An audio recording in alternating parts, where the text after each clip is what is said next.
प्रिय विद्यार्थियों नमस्कार। मेरा नाम प्रीतम सिंह शेखावत है। आप इस कक्षा को YouTube channel Hindi with Pritam Singh Shekhawat पर देख रहे हैं। आरपीएससी द्वारा आयोजित वरिष्ठ अध्यापक, स्कूल व्याख्याता और रीट परीक्षा की हम लोग पाठ्यक्रम तैयार कर रहे हैं। जब चयन का आधार होने वाली परीक्षा हिंदी विषय से आयोजित होगी तब उसके भी पाठ्यक्रम को हम लोग संपूर्ण करेंगे। विशेष रूप से रीट में ये बिंदु चल रहा है, कारक विशेष रूप से रीट में चल रहा है। अन्य सभी लोग भी इससे लाभ उठाएं और सभी लोग रीट का पेपर दे ही रहे हैं। आप लोग तो देखना शुरू करिए। कारक का अर्थ है करने वाला, क्रिया का निष्पादक जिससे क्रिया संपन्न होती है। जब किसी संज्ञा या सर्वनाम पद का संबंध वाक्य में प्रयुक्त अन्य पदों और क्रिया के साथ किया जाता है तो उसे कारक कहते हैं। तो कारक करता क्या है? संज्ञा या सर्वनाम का संबंध किससे स्थापित करता है? वाक्य में प्रयुक्त अन्य पदों से, और क्रिया के साथ उसका संबंध स्थापित करे, इसे कारक कहते हैं। कारक का अर्थ है करने वाला। देखिए इन शब्दों पर गौर करिएगा। कल हम लोगों ने लिंग की बात की है, तो लिंग का अर्थ है पहचान या चिन्ह।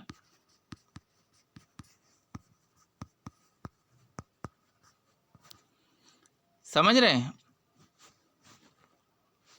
देखिए विभक्ति, कारक को प्रकट करने के लिए प्रयुक्त किया जाने वाला चिन्ह विभक्ति कहलाता है। अब ये परिभाषा पूछे जाने जैसी परिभाषा है। विभक्ति होती है, ये विभक्ति है, ऐसे ऐसे नाम सब विद्यार्थियों को मालूम है, लेकिन विभक्ति होती क्या है? कारक को प्रकट करने के लिए जो चिन्ह हम लगाते हैं उसको विभक्ति कहते हैं। विभक्ति को परसर्ग भी कहा जाता है। तो परसर्ग और विभक्ति एक ही शब्द के दो नाम हैं। करता क्या है? कारक को प्रकट करता है।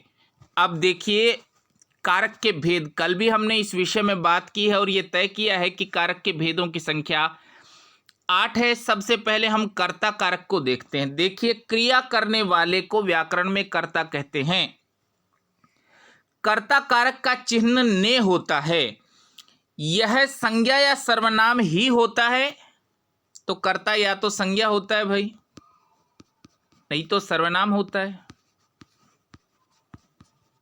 समझ रहे हैं? इस सेंटेंस को समझिए, व्याकरण समझने के बारे में है। आपने कहा राम आम खाता है,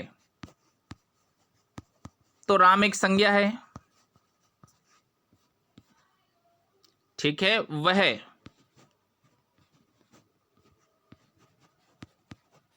आमों का बहुत शौक रखता है, ऐसा सेंटेंस बनाया तो वह क्या है? सर्वनाम है।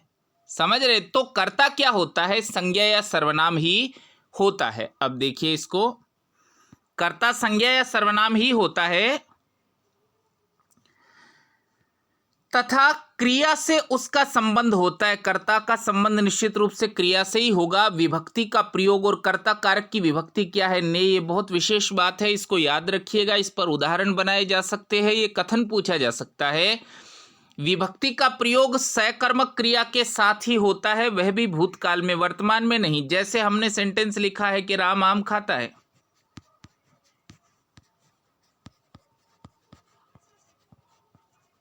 ठीक है। तो अब देखिए राम करता है पर उसके साथ ने नहीं लगा है। ने किस स्थिति में लगेगा? सकर्मक क्रिया होगी और भूतकाल में होगी। जैसे राम ने पत्र लिखा,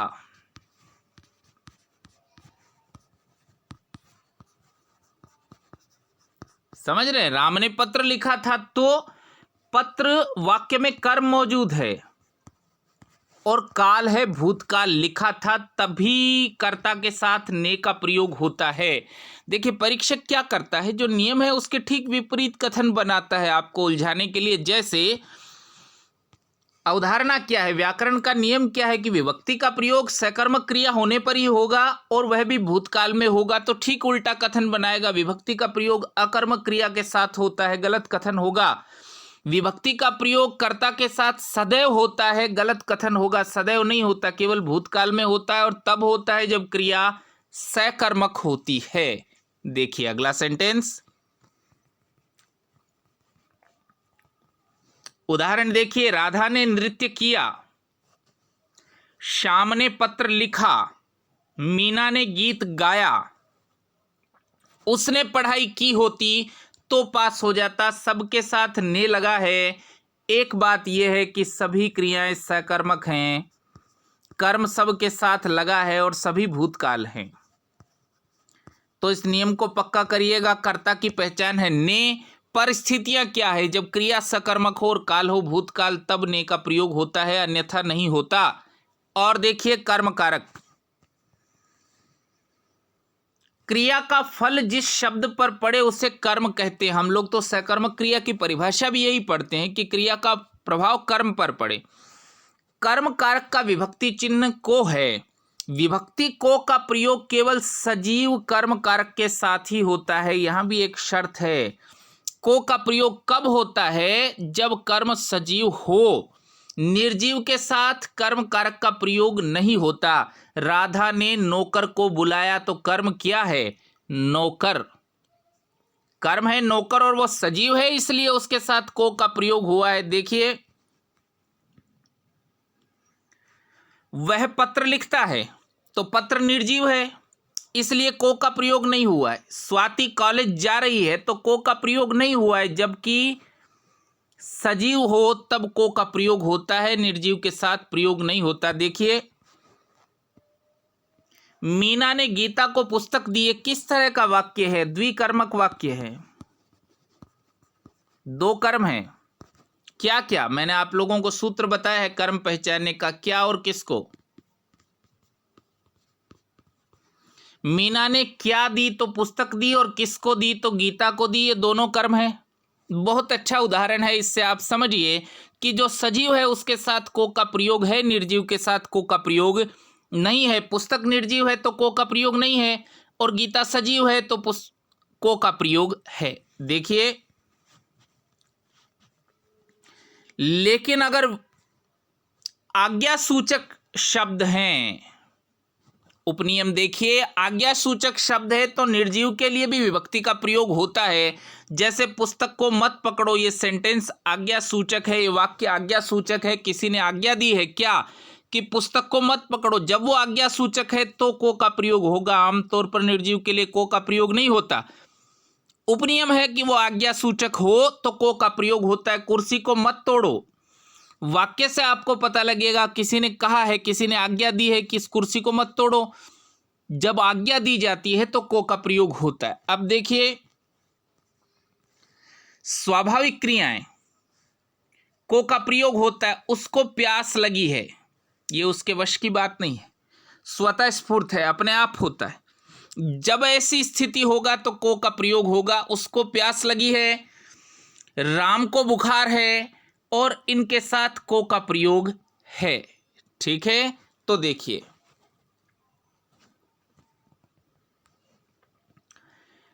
करण कारक, करण का शाब्दिक अर्थ है साधन। ये याद रखने जैसा है। करण का अर्थ है साधन।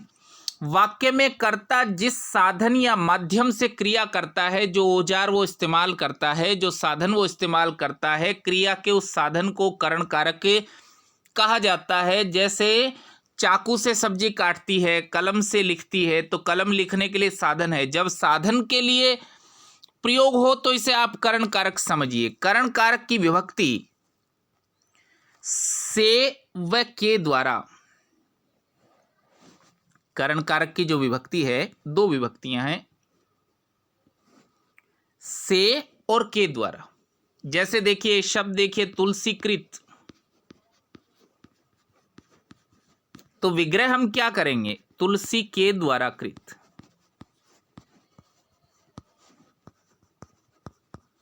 समझ रहे हैं? से और के द्वारा एक ही अर्थ में प्रयोग होता है।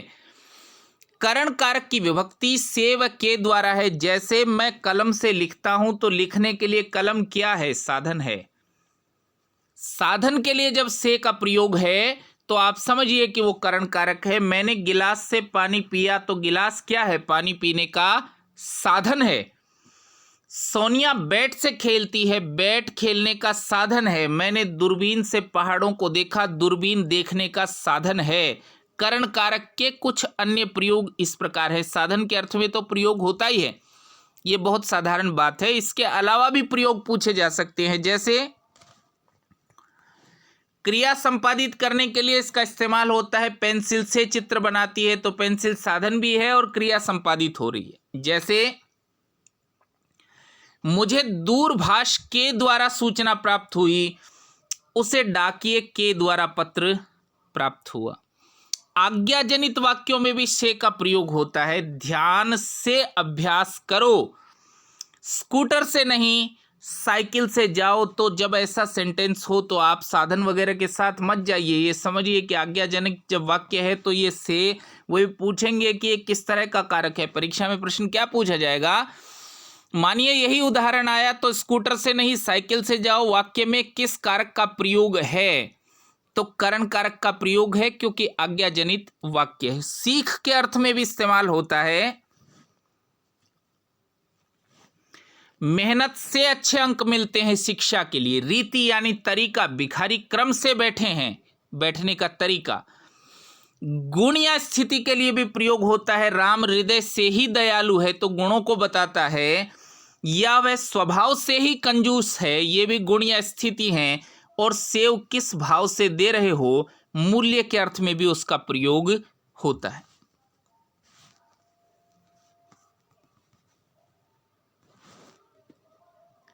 कर्म को दिखाने के लिए भी से का प्रयोग हो सकता है। कर्म को दिखाने के लिए भी से का प्रयोग हो सकता है। जैसे वह बुखार से बहुत कमजोर हो गया है, बुखार से बहुत कमजोर हो गया है, या वह अकल से अंधा है, अकल से पैदल है, तब भी से का प्रयोग होगा और इसको आप करण कारक कहिए। प्रार्थना या निवेदन के लिए भी कि ईश्वर से सद्बुद्धि मांगे या ईश्वर से प्रार्थना करें तो भी इसको करण कारक कहिएगा। देखिए करण साधन के रूप में इस्तेमाल होता है, बहुत स्वाभाविक बात है। उसके जो अन्य प्रयोग हैं उस पर ध्यान दीजिए, परीक्षक उन पर कोई प्रश्न बनाएगा। अब देखिए संप्रदान कारक। संप्रदान का अर्थ है देना। संप्रदान, प्रदान तो समझिए आप, प्रदान समझिए।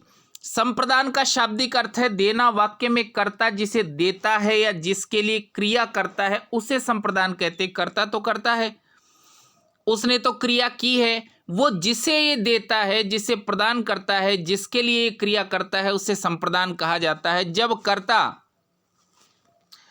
स्वत्व हटाकर, जब कर्ता स्वत्व हटाकर दूसरे के लिए दे देता है वहां संप्रदान कारक होता है। संप्रदान कारक के लिए को विभक्ति का प्रयोग है। के वास्ते, के निमित्त, के हेतु भी कह सकते हैं। जहां क्रिया द्विकर्मी हो, जहां दो कर्म हो, वहां विभक्ति को का प्रयोग होता है। आमतौर पर संप्रदान के लिए है, आमतौर पर संप्रदान के लिए है। लेकिन अगर द्विकर्मक है, ये बहुत विशेष बात है, अगर क्रिया द्विकर्मक है तो संप्रदान में भी को विभक्ति का प्रयोग होता है। हम उदाहरणों से भी देखेंगे कि सैनिकों ने देश की रक्षा के लिए बलिदान दिया, तो के लिए, समझ रहे हैं, इस विभक्ति को पकड़िए। लोगों ने बाढ़ पीड़ितों के लिए दान दिया, मेरिट में आने के लिए मेहनत करो। और को का प्रयोग भी होता है कब, जब क्रिया द्विकर्मक हो। अब द्विकर्मक है तो अंडरस्टूड है कि वो सकर्मक तो है ही, एक कर्म होने पर ही सकर्मक हो जाता है। तो द्विकर्मक है, दो कर्म है।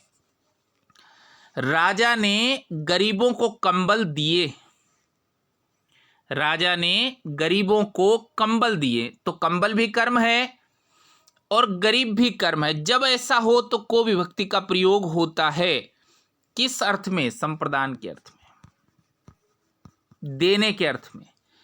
राजा ने चोर को दंड दिया, देने का जो भाव है वहां संप्रदान होगा, इसको समझिए। जहां संप्रदान है वहां कुछ देने की बात है। अगला देखिए अपादान कारक।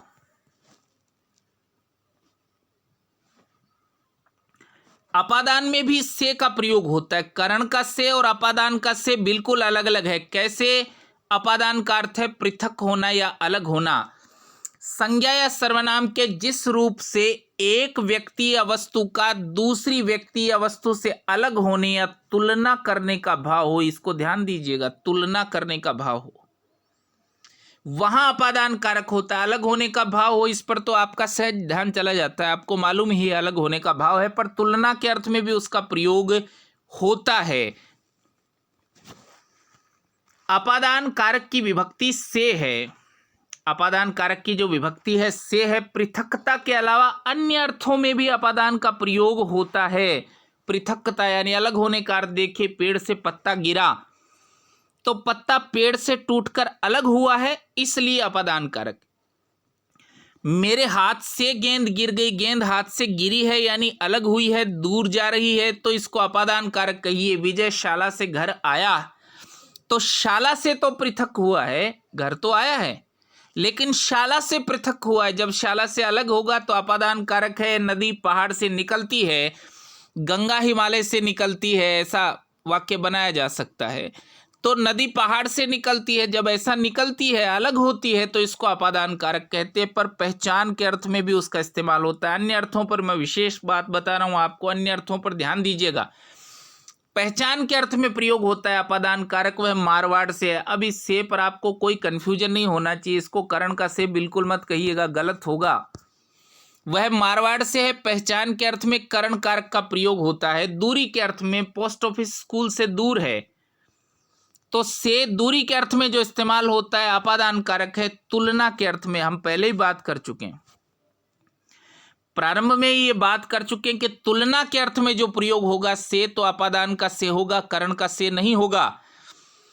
विमला सीता से लंबी है और शिक्षा गुरु, शिष्य गुरु से शिक्षा ग्रहण करता है। शिक्षा के अर्थ में जब उसका इस्तेमाल किया जाए तो उसको करण मत कहिए, साधन मत कहिए, उसको एक गलत होगा। इन चारों प्रयोगों पर विशेष दृष्टि रखिएगा, बार बार पढ़कर इसको तैयार करिएगा कि करण क्या है और अपादान क्या है। अब देखिए संबंध कारक।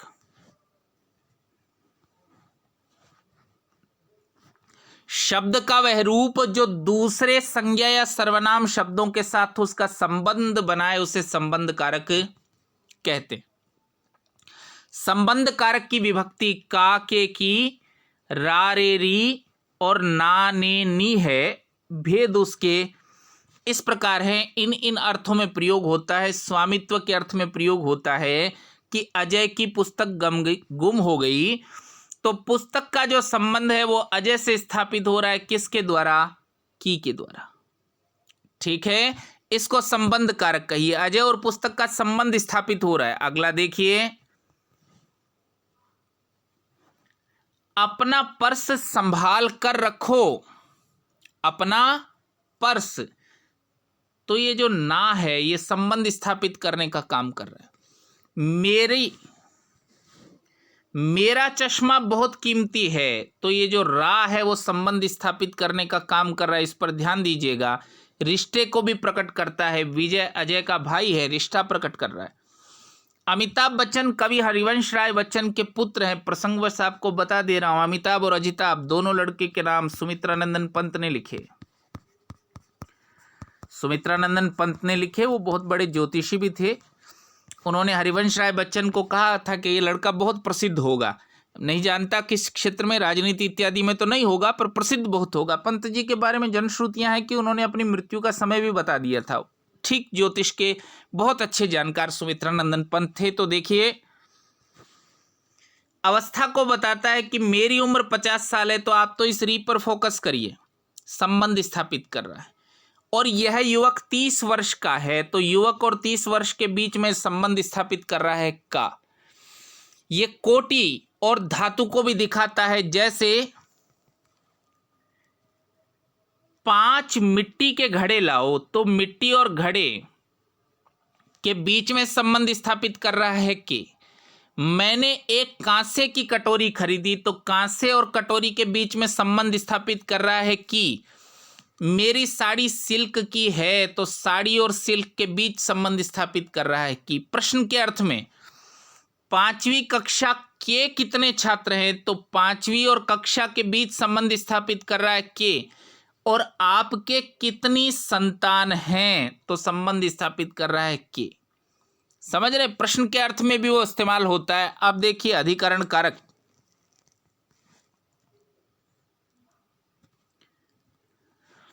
वाक्य में प्रयुक्त संज्ञा या सर्वनाम के जिस रूप से क्रिया के आधार का बोध होता है उसे अधिकरण कारक कहते हैं। अधिकरण की विभक्ति है में एवं पर, में, पे, पर, ऐसा आपको बचपन से ही याद करवाते आ रहे हैं। में का अर्थ है अंदर या भीतर, पर का अर्थ है ऊपर, तो अंदर के अर्थ में भी है और ऊपर के अर्थ में भी है। जैसे मंदिर में कई मूर्तियां हैं तो मंदिर के भीतर कई मूर्तियां हैं। उस कप में चाय है तो कप के भीतर चाय है। मेरे पर्स में पैसे और ड्राइविंग लाइसेंस है, यानी पर्स के भीतर है। टायर में हवा कम है। बगीचे में छायादार पेड़ हैं। कभी कभी में का प्रयोग बीच या मध्य के रूप में भी होता है, जैसे राम और श्याम में गहरी दोस्ती है। भारत की संस्कृति विश्व में विशेष स्थान रखती है और पीटी उषा का नाम श्रेष्ठ धावकों में है। मेज पर पुस्तक पड़ी है, तो मेज के ऊपर पड़ी है ना, भीतर नहीं है। ऊपर के अर्थ में पर का प्रयोग होता है। पेड़ पर चिड़िया बैठी है, पेड़ के ऊपर बैठी है, भीतर के अर्थ में नहीं है, ऊपर के अर्थ में है। देखिए, बहुतों में से किसी एक को श्रेष्ठ बताने के लिए भी में का इस्तेमाल होता है। जैसे कक्षा में मनीष सबसे बुद्धिमान है। प्रसंगवश प्रश्न पूछ रहा हूं कि कक्षा किस प्रकार की संज्ञा है। कमेंट बॉक्स में मुझे बताना है कि कक्षा किस प्रकार की संज्ञा है। ठीक है, कक्षा में मनीष सबसे बुद्धिमान है। और निश्चित समय बताने के लिए भी में का प्रयोग होता है। जैसे परीक्षा समाप्ति की घंटी 3 बजने पर लगेगी, तो 3 बजने पर में पर निश्चितता को बताता है। प्रति आधे घंटे पर चेतावनी घंटी लगेगी और महत्व जताने पर कि कदम कदम पर पुलिस का पहरा है, इस अर्थ में भी उसका इस्तेमाल होता है।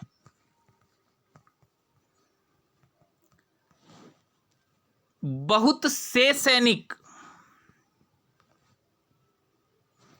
सीमा पर तैनात हैं। हमें अपनी जुबान पर अटल रहना चाहिए और जल्दबाजी बताने के लिए कि वह तो घोड़े पर सवार होकर आता है, इस अर्थ में भी उसका प्रयोग होता है। अब देखिए, संबोधन कारक, कारक की संख्या तो आप लोग जानते ही हैं कि 8 है। 8वां कारक ही हम पढ़ रहे हैं। वाक्य में जब किसी संज्ञा को पुकारा जाए या संबोधित किया जाए तो उसे संबोधन कारक कहते हैं। संबोधन में पुकारने, बुलाने, सावधान होने का भाव होता है। अब देखिए, संज्ञा के साथ ही संबोधन होता है, सर्वनाम में नहीं होता। सर्वनाम से किसी को संबोधित नहीं किया जाता ना, सर्वनाम से किसी को पुकारा नहीं जाता, इसलिए संज्ञा के साथ ही संबोधन का प्रयोग होता है, सर्वनाम के साथ नहीं होता। संबोधन कारक के विभक्ति चिन्ह है हे, ओ, अरे। पुकारने के लिए हे भगवान कैसा जमाना आ गया है, हे ईश्वर मेरा पोता कहाँ गया, अरे अरे क्या कर रहे हो, अरे गुरुजी आप इधर कैसे, इस तरह के साधारण प्रयोग हे, ओ, अरे के लिए हैं। और अब सबसे महत्वपूर्ण बात देखिए, कर्म कारक और संप्रदान कारक में अंतर क्या है। कर्म में जो को है उसका प्रभाव कर्म पर पड़ता है। संप्रदान कारक में को विभक्ति से कर्म को कुछ प्राप्त होता है। देखिए,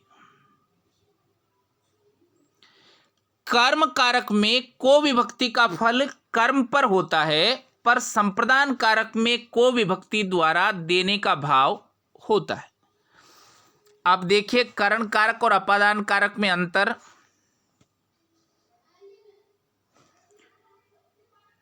करण कारक में से क्रिया का साधन है, जबकि अपादान में से अलग हो जाने का भाव है। आप जानते हैं कि चाकू से सब्जी काटती है तो चाकू साधन है भाई, चाकू से सब्जी काटती है तो चाकू साधन है, लेकिन पेड़ से गिरा पत्ता तो अलग हो जाने का भाव है। जब अलग हो जाने का भाव है तो इसको आप अपादान कहिए। देखिए,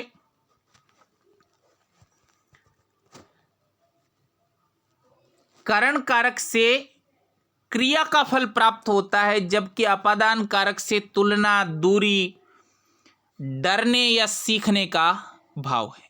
अब देखिए संज्ञाओं की कारक रचना।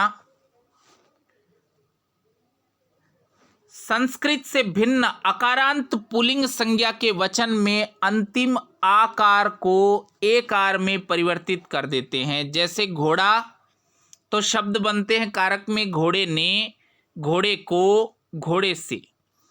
संस्कृत के भिन्न शब्दों में विभक्ति का प्रयोग होने से संज्ञाओं के बहुवचनात्मक रूपों के साथ ओ या यों प्रत्यय जोड़ते हैं। जैसे गधे से बनाया है गधों ने, गधों को, गधों से, ऐसे कारक का प्रयोग होता है। डालियों ने, डालियों को, डालियों से। देखिए डाली से बनाया डालियों ने, समझ रहे, ऐसे कारक का प्रयोग साथ होता है। अब देखिए